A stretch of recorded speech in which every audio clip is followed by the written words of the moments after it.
আজান কয় মিনিট পরে দিয়েছেন আজকে? কিছু কই না না।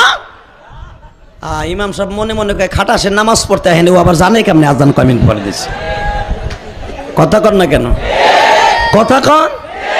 এমন লোক আছে না নাই? সারা জীবন ইমাম, হে মার্কেটের লোকের লগে পারে না, হে বস সাথে পারে না, পারে ইমামের সাথে, পারে মুয়াজ্জিনের সাথে।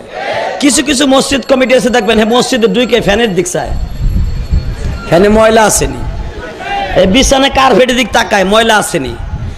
ওমর ইবনে খাত্তাব 30 কিলোমিটার দূরে যায় মসজিদ পরিষ্কার করতে যাইতো, সাথে বউ লইয়া যাইতো মসজিদ পরিষ্কার করার জন্য।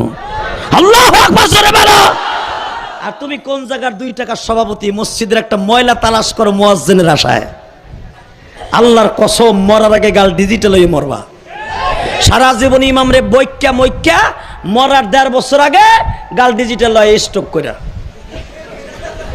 মরার আগে হুজুরে ডাকে, বড় পোলারে ডাক দেখো, কুদ্দুসে হুজুর একটু ডাক দে রে বাবা, একটু ডাক দে রে বাবা।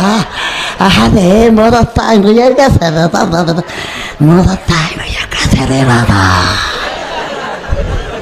মরার আগে হুজুরে ডাকসকে, কথা কন না কেন? আরো জোরে কন। যে ব্যক্তি আলেমকে বকবে সে মরার আগে ঠিকই ডিজিটাল হয়ে মরবো। ওর গাল বেহা কয়ে দেন না, এই যে স্টক করে এমন এমন করে, কি লিগে করো? হয়তো জীবনে কোনোদিন কোনো আলেম ওলামার বরদতর কপালে আছে।